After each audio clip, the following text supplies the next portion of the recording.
So I'll select the total salary, right parenthesis, enter. Let's make these ranges static by clicking F4. I press enter again, and I'll just drag the formula down. So these are the total salaries of the employees with these IDs. In this module, we discussed some more time-saving Excel techniques. We explored the AutoSum and Alt plus equal keyboard shortcuts to sum a set of numbers automatically. We also explored XLOOKUP, which is a far more powerful function of Excel when compared with the more commonly used HLOOKUP and VLOOKUP functions.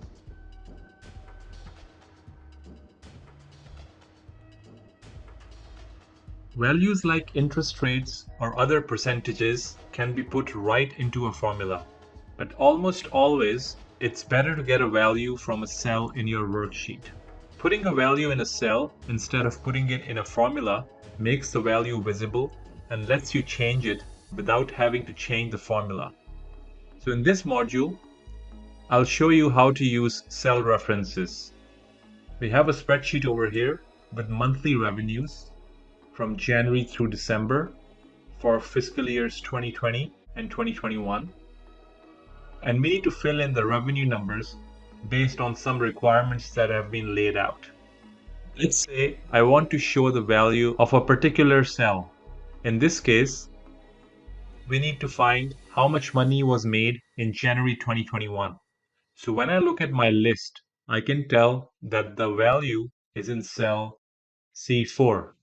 I will go back to cell F4 and type my formula there. In this case, you only need to do three things. The first thing I need to do is type an equal sign to show that I'm making a formula. Then I'll click on 258, 421 as a reference in cell C4 and press enter. This is the value in cell C4, and that's what we need. If I want to use more than one value, I can choose the cells. Let's say I want to find the total for quarter 4. That's between October and December.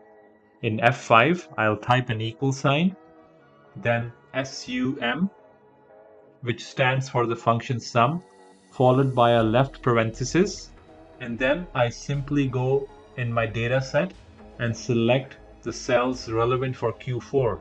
That is October through December, and hit enter. If you notice at the cell closely, there's also an error indicator because I didn't include all of the values around the ones I chose. But you don't need to worry about that. I can do the same thing with Q1 and Q4. I'll begin by typing equals SUM, left parenthesis. I select Q1, that is January through March, right parenthesis. So I've selected cells B4 to B6. I can type in a comma, and then I'll select the Q4 months, that is October through December, right parenthesis, enter. If you look at the formula closely, you can see that I have two ranges. Each are highlighted in a different color and separated by a comma. To calculate the total revenues for the entire 2020, let me show you a quick way of doing this. I'll begin by typing in equals SUM, left parenthesis. I'll select cell B4 and I'll press Ctrl, Shift and down arrow to quickly select the entire data set. Enter. And the total revenue for 2020 was in excess of 4.2 million. This technique saves time because you don't have to drag the formula using your mouse. Last but not the least, I can also choose values from a horizontal range. Let's say I wanted to know how much revenue have we made in the month of September for 2020 and 2021. So I'll click on the empty cell over here and I'll start by typing equals SUM, left parenthesis. I'll click on cell B12, which is the month of September for 2020, and I'll drag this across. Enter. Let's now discuss what happens when you copy formulas and show you how to use relative and absolute references to keep track of what changes and what doesn't. You got a glimpse of that in the previous module, and we'll discuss it some more in this module as it's really important. If we scroll down below, we have some headcount related information for a global corporation. This workbook tells me that this corporation had 21,020 employees. The projected growth rate is 3% from 2016 till 2024. So what would be the headcount numbers from 2016 through 2024? If I want to make that formula, I will start by clicking on cell B25. I'll type in the equal sign. I'll select my starting headcount amount, which is 21,020 in B24, and I'll put in an extra 3% on top of the initial amount. So I'll do plus, I'll type B24 again, multiplied by the growth rate of 3%. Right parenthesis, enter. So in 2016, the headcount number would be 21,651. Let's say I want to drag the formula in cell B25 till cell B33. To do this, I will click on cell B25 and then grab the fill handle at the bottom right corner of that cell. It looks like a small square. I will just drag down the formula to copy it, and I get something I did not expect. If there are a lot of number signs, there is a mistake. In this case, the value won't fit into the width of column B as it is now. I know that's not right because the numbers in cell B26 till B33 should be around the 22,000 mark, because the formula should simply add a 3% growth rate on the ending value of the previous cell. So if I click on cell B26, let's see what's happening over here. We have the starting value, which is correct. I want to add the growth rate on top of the starting value. So if I see what's happening here, it takes B25 again, which is fine, and it's multiplying it by the original head count rather than the growth rate. So it seems by dragging the formula down, the ranges have changed. So how can we fix that? We first correct the formula by selecting the growth rate, and I'll hit F4 using my keyboard, and you'll see some dollar signs appearing, which makes this range static. I'll press enter, and this looks much better now. The headcount in 2017 is 22,300. So by hitting F4, the ranges are absolute. But there's something else I wanted to show you. If I hit F4 again, there's just $1 sign before row number 23. So this makes the row static. If I hit it once more, there's a dollar sign before column B. So this is making the column static. If I press it once more, the dollar signs disappear and the range is not static anymore. So in a nutshell, you have a lot of flexibility here, but you need to be sure what you want to do. Do you want to make the column static or the row? For now, let's make both the row and the column static. So I'll hit F4 again. And there we go. We're back to 22,300. And now, if I drag the formula down till cell B33, the numbers look much better and the formulas are working. And by just glancing at the data, you will note that the formula is indeed correct and it's working.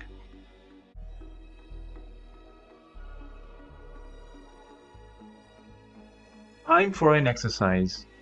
This exercise will have two parts. In the first part, we need to identify the employee ID and the department from table 1, in which we have the employee ID, department, and the employee name. And we need to identify the ID and the department using XLOOKUP.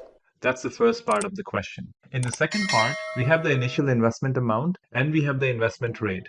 And we see that the formula has been applied to cell B52 and B53, but then from cell B54 onwards, there seems to be an error. So we need to look into the formula and correct it. Please pause this video if you do not want to watch the answer right away. Starting off with the first question, let's use the employee name to determine the ID and the department. We just need to know how the XLOOKUP formula works. So we'll begin by typing equals XLOOKUP. We're going to select the employee name as the lookup value. Then for the lookup array, we are going to select the column with the employee name in our table. And for ID, the return array should be the employee ID column, which is column A. We're going to close the brackets and we're going to hit enter, and there we go. Before I drag this formula down, I need to lock the cell references, and I can do that by pressing the F4 key on my keyboard. So C7 is locked, C42 is locked, same for A7 and A42. I'll hit enter again, and now I can easily drag it down. So the employee IDs have been filled. Now for the department, I need to apply the XLOOKUP formula again. So I'll type XLOOKUP. I'll select the lookup value as the employee name. I'll select the lookup array as the employee name column. Then for the return array, I'll select the department column. And there we go. Right parenthesis, enter. Before dragging the formula down, I'll lock the cell references again. So press F4 for the cells I want to be locked. I'll drag it down. And now I have the ID and department per employee name. For the second question, let's first have a closer look at the formula. So in 2016, to calculate the final investment amount for 2016, I have the initial investment plus, then I have the initial investment again times the investment rate. So it looks good. In 2017, again, I have the investment amount in 2016 plus the investment amount in 2016 times the investment rate. That's fine as well. So what's happening in 2018 onwards? I have the initial investment amount for 2017, which is correct. Then I have the investment amount for 2017 again, which is correct.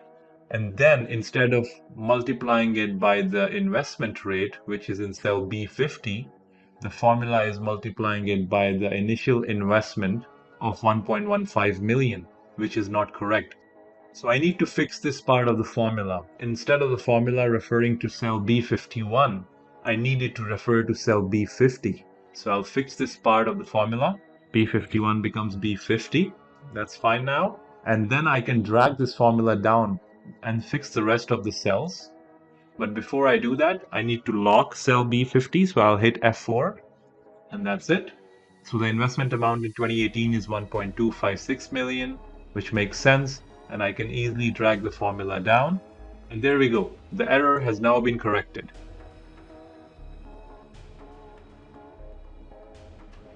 Before you start working with lists and Excel, you should be aware of a few guidelines that will help you become more proficient as you consider using sorting, filtering, subtotaling, and possibly pivot tables. In order to utilize the entire Excel toolkit at your disposal, your data needs to meet certain quality standards. Now in this workbook, I have the data over here. I can use some of it. It can be printed. There's a lot that can be done.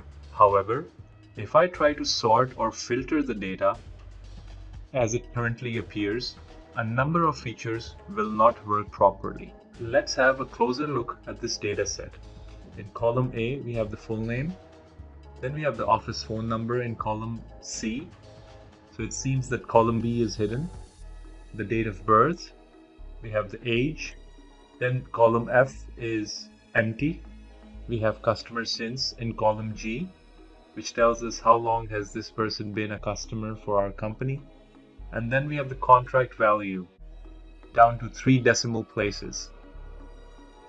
To begin with cleaning the data, you might notice that row 12 and row 23 are empty. Again, with such a small list, there will be no major issues.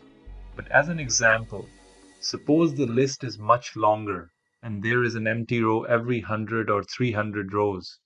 What if you click in the middle of the data and say to yourself, I want to sort the data. we can immediately see what can go wrong. Let me show you what I mean. Under the Data tab, I go in the Sort option and see what happens. Excel has selected the dataset from column A through E, as column F is empty. So if you sort this data, only columns A through E are going to be sorted, leaving columns G to H static. So that is certainly going to lead to inaccuracies in our data analysis. So first of all, we need to delete empty columns and empty rows wherever they appear. So starting off with column F, let me just delete that. Then let's delete row 12. I select, right click, and I hit the delete option here. Follow the same approach for row 22. Right click, hit the delete option. Now the dataset does not have any empty rows or empty columns. However, one of the columns is hidden. So let me unhide this. I take my cursor where the column is hidden, and then when it changes shape, I unhide it by increasing the width of column B. So after unhiding column B, I notice that there are some notes in here. So if you want to keep the notes as is, that's fine. But there is another note with no associated data in the line. That's row 25. So let me just delete that. And now let's proceed to sort the data again. If I press the sort button over here, it's going to select the entire data set. So this is also a useful tool that can help us determine if Excel is taking the entire data set into consideration. And as you can see over here, the entire data set has been selected. However, looking at this closely, you might notice that the titles have also been selected. Looking closely at the titles, they do appear a little out of the ordinary. That is, you have these titles that are on two lines. You have full and then name. You have office and then phone. You have date and then of birth. This is not a good idea. If you begin working with this data and possibly pivot tables, or if you are about to insert subtitles, Excel may fail to recognize that the titles are in two rows. So we need to put our titles on a single line. In order to consolidate the titles on a single line, let me show you a simple Excel shortcut. If I go on cell A3, I click on it, and after the L of full, I press Alt and the Enter key, and then I type in name. As you can see, by using the Alt and Enter key, I've made sure that the full name is in one cell rather than this being in two cells. And I can just drag it down. I can press OK here. It's been dragged down. So I have full name. I can do the same thing for office phone. So clicking on the office cell, pressing Alt and Enter, and typing in phone. Let me just drag this down as well. Press OK. You can do the same thing for date of birth. Date, Alt and Enter, off, birth, press Enter. Let's drag it down. Repeat the process for the other two columns. Age can be dragged down as is. The notes can be dragged down as well. And we can delete row 3 now as it's blank. So we have now cleaned up the titles. Let me share a few more Excel tips with you. If we take a closer look at the full name column, we may notice that we are limited in our capability, especially if we want to sort the names by last name or by the first name. So how do we clean that up? We can enter a new column by clicking the Insert button, and then over here I'll just use the same title, full name, and then let's say I want the last name to come first, then a comma, and then the first name, so that there's some more structure to the name convention. So how do I go about doing that?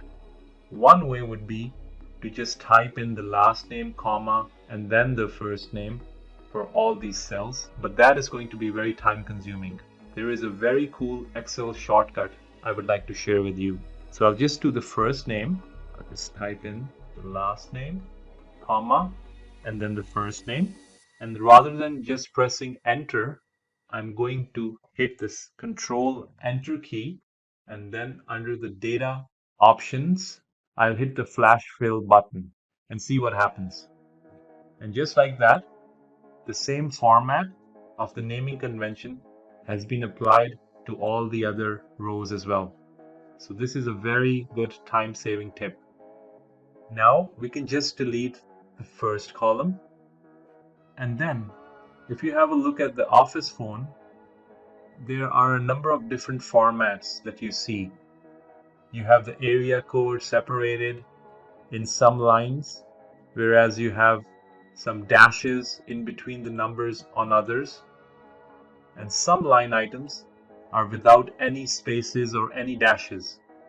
So the data in this column is clearly inconsistent. So how do we make this data clean? If we select the entire data set in this column, we go back to the Home tab. And then if you click on this drop down under the Number tab, you will see a number of formatting options. But we don't see a phone number option in this drop down. So I'll click on More Number Formats. I'll go in Special, and you will see that you have a couple of options here. You have the phone number and you have the social insurance number. So if we are working with phone numbers, I select phone number, I hit the OK button, and let's see what happens. Now most of the numbers are consistent. You didn't have to go through every single cell and re-enter the data. There are a couple that are still not updated, so we can manually update these. So now the phone numbers have also been updated. And now we can look at the contract value. This contract value is very difficult to read the numbers in the contract value column because there are no decimals, there are no commas. It's simply not clean enough. So let's say that this contract value is in dollars. How do we fix this data set with a click of a button? So I select the entire data set. If you work with colleagues who do not have access to Microsoft Excel, you can request that their data be exported to a text file or a comma-separated value file. In this module, I'll show you how to import that data into Excel. There are several methods for saving a text file. The first is to use a comma-separated value file, which is a file that has a comma between each individual value. Excel has the advantage of opening comma-separated files directly. You are under no obligation to import anything else. Let's open up a comma-separated file. I'll go in File, and I'll open that file by going in Open. I'll browse for that file. I'll show you that this file is indeed a comma-separated value file. I select it. I hit the Open button. The file, which was a comma-separated value, has been opened directly in Excel. One thing to keep in mind is that there is no formatting because it is a text file. Column headers may be bold and centered in an Excel file, but not in this one. Let me close this file by hitting the Ctrl and W button on the keyboard and return to our Excel workbook. You can also open a CSV file by going into the Data tab, and then over here you see the Get and Transform Data section. You can hit the Get Data button, and then from there you select From File and you click on From Text CSV. You select the file and you hit the Import button. When I click on that button, the Import Data dialog box appears. You can see I have items, customer name, units, cost price, markup, location, category, and length. And you can see that I have my file origin as well, which in this case is Western European for Windows. A comma acts as a delimiter in this data set, and the data type which has been detected is based on the first 200 rows. There's nothing special in this data set. All I've got are numbers and text. There are no dates or formulas.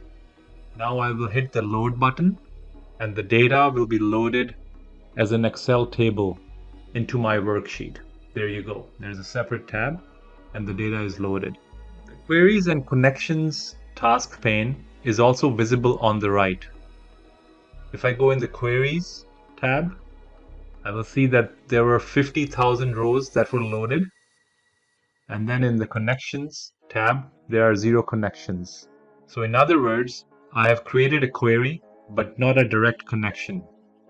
And now I can work with data just like I would in any other Excel workbook. Please note that when you import data in Excel, you don't just copy the data and then unlink it from the original file. Instead, Excel makes a data connection to the source file. And if you tell it to see if its contents have changed and your worksheet needs to be updated, you can control how Excel updates your worksheet data by displaying the external data ranges property styling box. So let's see how that works. If I go in the Data tab, I have the Queries and Connections section over here. If I go and refresh all and look at the connection properties, this is what I get. So I have the query name, I have the usage. So this table enables a background refresh, which is checked. I also have the option to refresh every 60 minutes, and I can change it as needed or as required. I can also refresh the data when opening the file. So there are a number of options over here. I will show you how the refresh functionality in Excel works. Let me just hit OK here. This is our data set. Now, if I open that data set in a separate file and I change a customer name here, the customer name is John Smith, and let's also change the markup to $40 and the length to 1 meter. And if I just close this file, on my original file, if I hit refresh all, as you can see, the data has changed. The length is 1 meter, the markup is $40, and the customer name has changed as well. So by linking your Excel workbook to a data set will ensure that the latest and the most up-to-date data is being included in your data set. You just need to hit the refresh button to make sure you're always dealing with the latest and greatest information. By using the Get and Transform Data functionality in Excel, you create a link to a CSV file. This ensures that whenever the CSV file is updated, your data set in the Excel workbook replicates those changes. This is a very powerful and time-saving technique.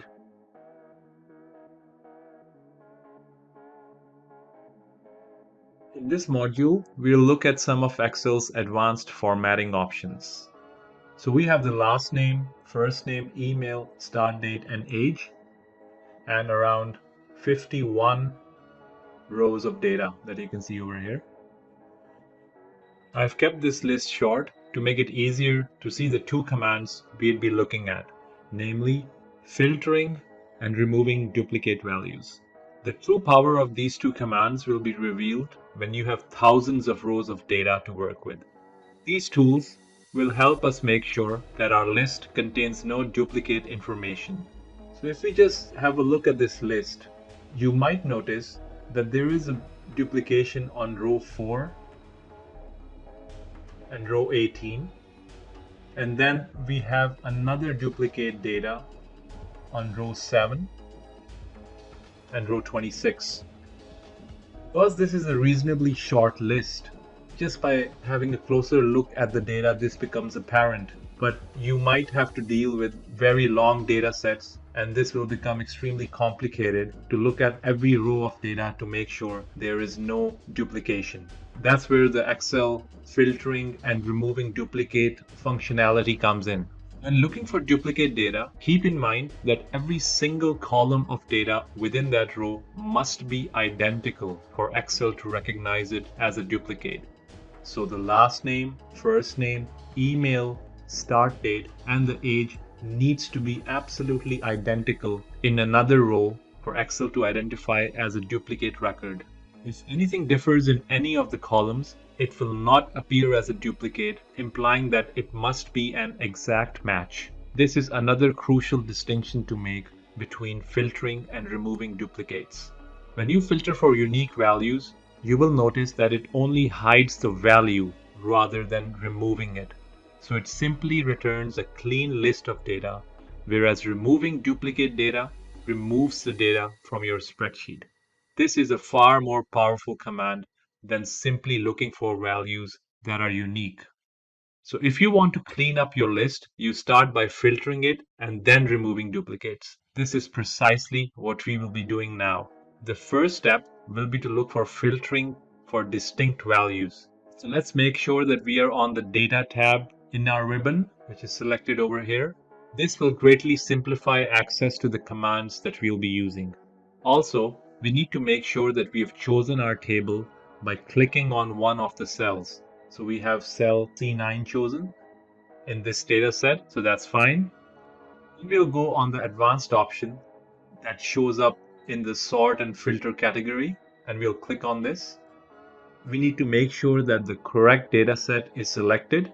So that's shown in the list range where it's picking up A3 to E54. Let's have a quick look. Yes, that's correct. It's selecting the entire data set. Now you can either filter the list in place or you can copy to another location. So let's say we want to copy this data set to another location. We'll select this action over here, copy to another location, and then Excel proposes the address where it wants to copy the data. So it's showing up as A57 to E57. We can also change this address by clicking on this button over here. So let's say we are fine to copy the data set over here. So I'll go back. And then we only want unique records. So we'll check this box and we will hit OK. Let's see what happens. So the data set has been populated. Let's count the number of rows. So in the new data set, we have 49 rows of data. And then in the old data set, we have 51 rows of data. So the 2 rows of data that we identified as duplicates have been removed using the advanced filter option. Let's go back to our table, and this time we're going to filter the list in place with unique records only. Let's see what happens. As you can see, row 18 and row 26 has been hidden. It's worth noting that the data hasn't been removed. It still shows the same data, but the rows have been hidden. This is the primary distinction when filtering for unique values while the data is still present. Let's undo the previous command and recreate our list with the duplicate included. So I'll go back to the Home tab. I'll hit the undo button.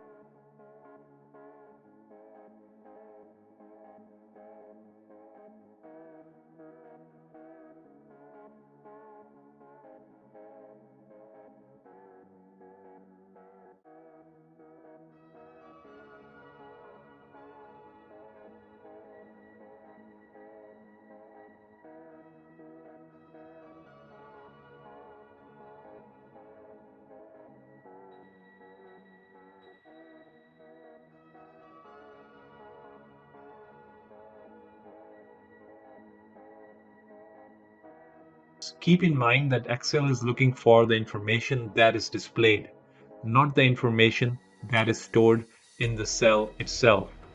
Let me explain what this means. I'll go back to the Home tab, hit the undo button.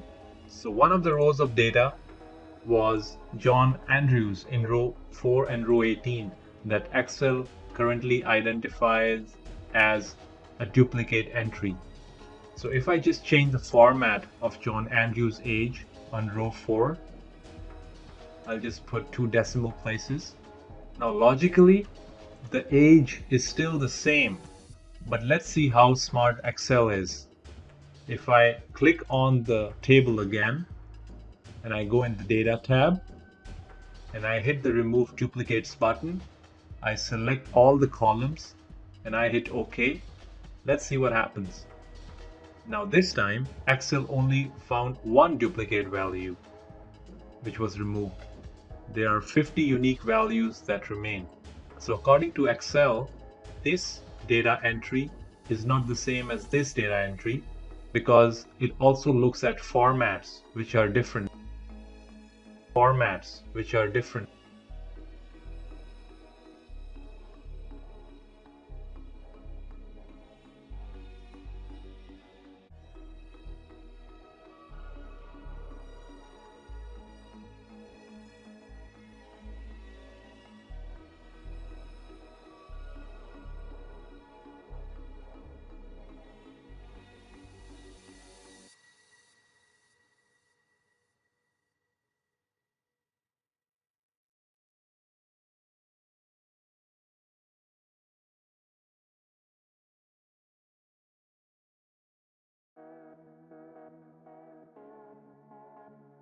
The most important thing to do when you have a duplicate record or records in a list is to get rid of them, as you probably saw in the previous module.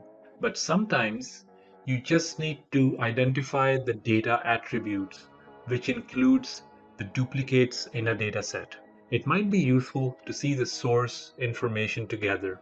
This list appears to be arranged in a random order.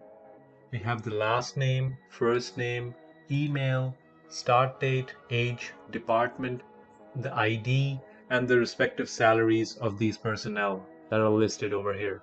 Now, we have no idea if there are any duplicates. Let's sort the list.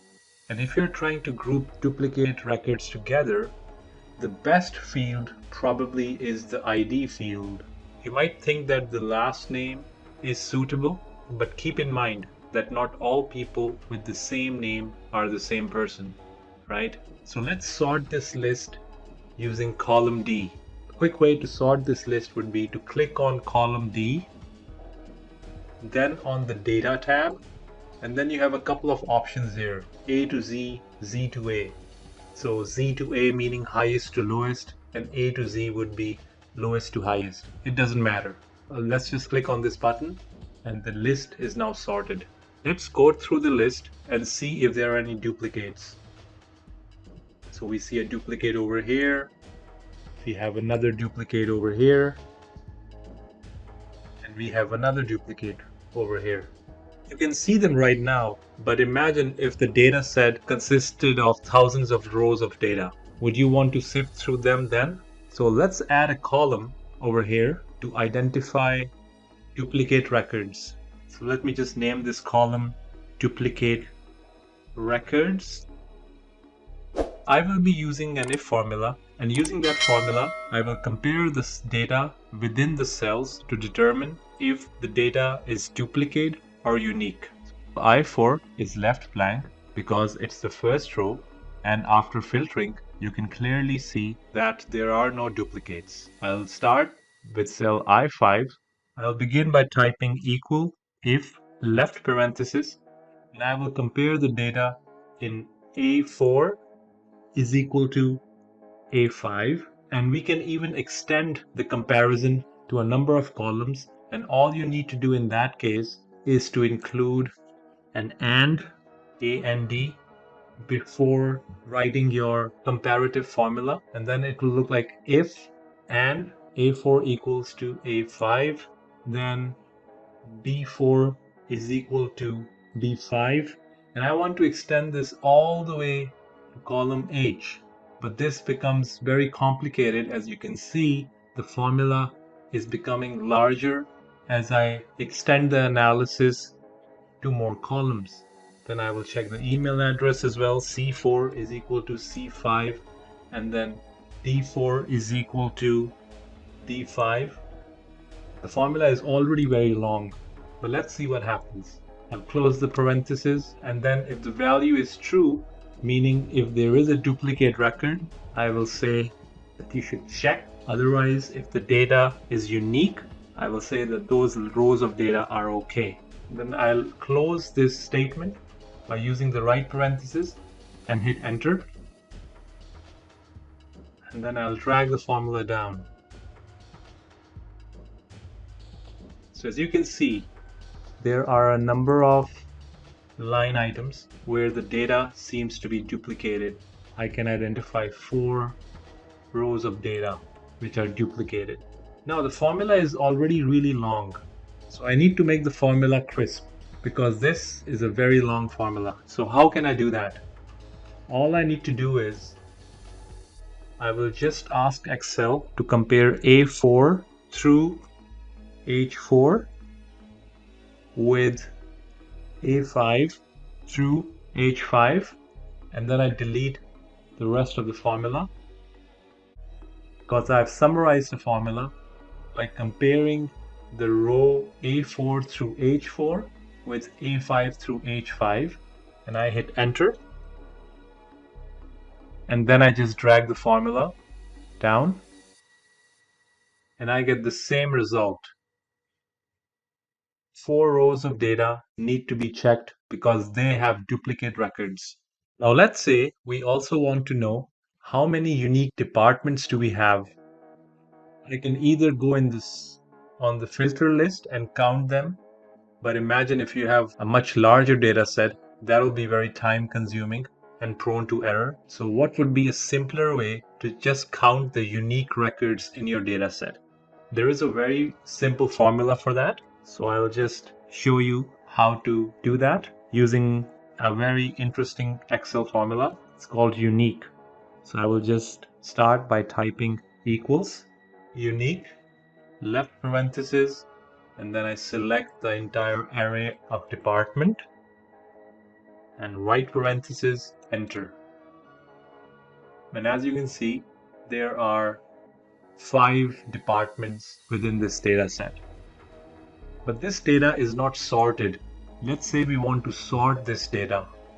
So I'll just update my formula by typing in sort, S-O-R-T, left parenthesis, and then I'll close the formula by adding a right parenthesis. And in order to close this particular formula, this is called an array formula because this is a dynamic formula. So in order to close the formula, I need to hit the Control, Shift, and Enter key. And now the data is sorted in alphabetical order. Now let's say I want to count the number of unique records. So how can we do that? So there is another very useful Excel formula called counta. I can use that formula by typing equals COUNTA, and then I select the department section, right parenthesis, enter. There are 53 line items in the department category. And if I want to count the number of unique records, I will just enhance this formula by adding unique, UNIQUE, right parenthesis, enter. So there are 5 unique departments. As I mentioned earlier, these formulas are dynamic. So let's say that we have another new department in this company, and a couple of people from that company are going to move to that department. That department is called R&D. So see what happens. If I type R&D over here, all of a sudden, it also shows up in the list of departments, and the count increases from 5 to 6. So these formulas are extremely useful because they change when the underlying data set changes. In this module, we discussed some very useful Excel formulas to identify duplicates in our dataset. We discussed the compound if statement, unique, and counta formulas. All of these functions can quickly summarize the duplicate data. These functions also help us in quickly determining the most common characteristics in a dataset, such as the number of departments in a company.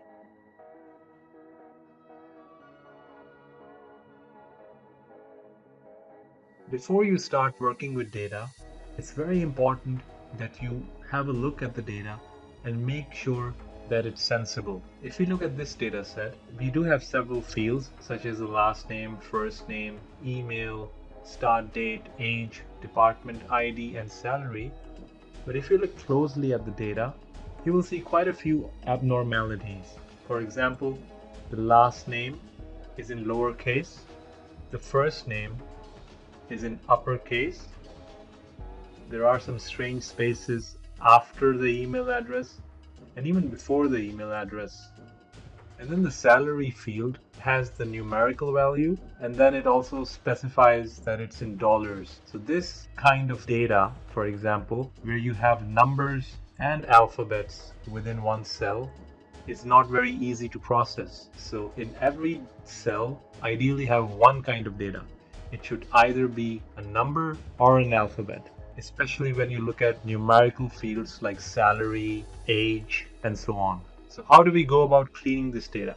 First of all, I would like to introduce you to a tool called Find and Replace in Excel. There is a keyboard shortcut for that tool. You just need to hit Control F on your keyboard and you get this pop-up box. So for example, let's start by cleaning up column H, which is the salary field. We want to find dollars, but if you look closely at the data, there is a numerical value, then there is a space, and then dollars. So we need to get rid of the space in between the numerical value and the dollars as well. So if we find space and you spell out dollars exactly the way it's written in the cell, and then you press the replace button here and you replace it with nothing, just leave it empty, and you hit replace all, Excel notifies us and says it's all done. We made 53 replacements. Okay, great. That was quick. So the salary field now looks good. We have numerical values and this data will be easier to process. Now, if we have a look at the name, the last name and the first name, we can use some pretty handy Excel formulas to clean this data up rather quickly. So for the last name, let me just work on a new column and I'll call that last name updated. Let me just expand the column width. And then over here, as the last name is all in lowercase, I can update this column and make this all in uppercase, just like the first name is. The first name is all in uppercase. The last name can all be in uppercase, and then the data will be consistent. So let me just type a formula here, equals upper, left parenthesis, select the cell, right parenthesis, enter. And you just drag the formula down. And just like that, the last name has also been updated and it's all in uppercase. Or what we can also do rather quickly is if we use another Excel formula which ensures that the first letter is in uppercase and the rest of the letters are in lowercase. And that formula is called proper. So if I just type in equals proper, left parenthesis, I just click first cell, which is A4, right parenthesis, enter, Andrews, and then I just drag the formula down. So this column, we can call this last name proper. Similarly, we can update the first name using the proper formula as well. So let's just see how that works. We use the same logic, equals proper, left parenthesis, click on the cell B4, right parenthesis, enter. There's John. You drag the formula down, and that's it. So we have very quickly updated the last name and the first name fields as well. Let's look at how we can clean up the email field. So if we look closely, there are some spaces before and after the email address. We can use the find and replace function here as well. So let's use this column L to update the emails. So what I'll do first is I'll select all the cells within this column that need to be updated. And then I'll hit the Control F key. I just want to find the space and I want to replace it with nothing. Just keep it blank. I'll hit the replace all key. And there we go. 530 replacements have been made. Now there is another way you can clean up the emails rather than just using the find and replace functionality. If I just hit undo, go back, all right, we have the spaces again, and I can use a formula called trim. So you start by typing equal, then trim, T-R-I-M, left parenthesis, select the cell you want to trim, right parenthesis, enter. And now the formula has been updated. As you can clearly see, there are no spaces in this email address. I don't want this to be bold, so let me just hit this button. So now we have the email address, and I just drag the formula down, and all the formulas are also updated, and there are no spaces in this email address anymore. But the email addresses usually, they are all in lowercase. But over here in the email address, we see that the first letter is uppercase, then it's lowercase, and in the last name you have uppercase and then lowercase. So how can we make the entire email address in lowercase? We have a very similar formula in order to make all characters in lowercase. So let me use another column over here. I'll just call it email lower. The formula is very simple. Equal lower, left parenthesis, you select the cell, right parenthesis, enter. And now the entire email address is in lowercase. Just drag the formula down. And there we go.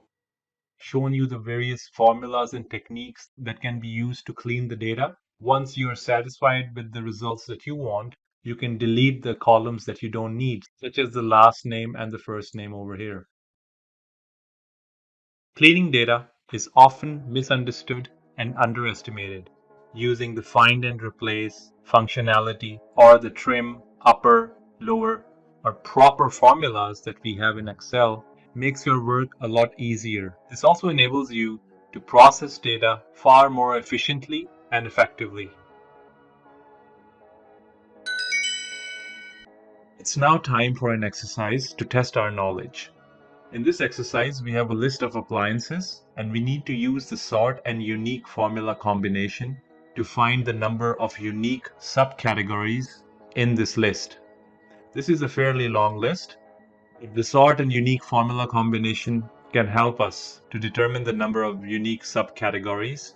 Please pause this video if you do not want to watch the answer right away. So let's determine the number of unique subcategories in the list. We just need to remember what the formula combination for sort and unique looks like. So we'll use column I for that. So we'll begin by typing equals sort and then left parenthesis. And then for the array, I will type in unique. Then there will be another left parenthesis, and I'll select the array in question, which is a subcategory. So I'll select the line items in column B. I can use the Control, Shift, and Down key to quickly select the entire array. And that's it. I'll close the unique formula by typing in a right parenthesis. And then I'll close the sort formula by typing in another right parenthesis. So I had two brackets. Both brackets are now closed. I'll press enter and let's see what we get. There we go. These are the unique subcategories based on our list. Now, if we have to count the number of unique subcategories, we will use a formula with a combination of count A and unique. The formula goes something like this: equals count A, left parenthesis, unique, another parenthesis to open the bracket. Then I'll select the subcategory, which is B6 through B761. Right parenthesis to close the first bracket, and then another right parenthesis to close the second bracket. I'll press enter, and there we go. So we have 18 unique subcategories in the list.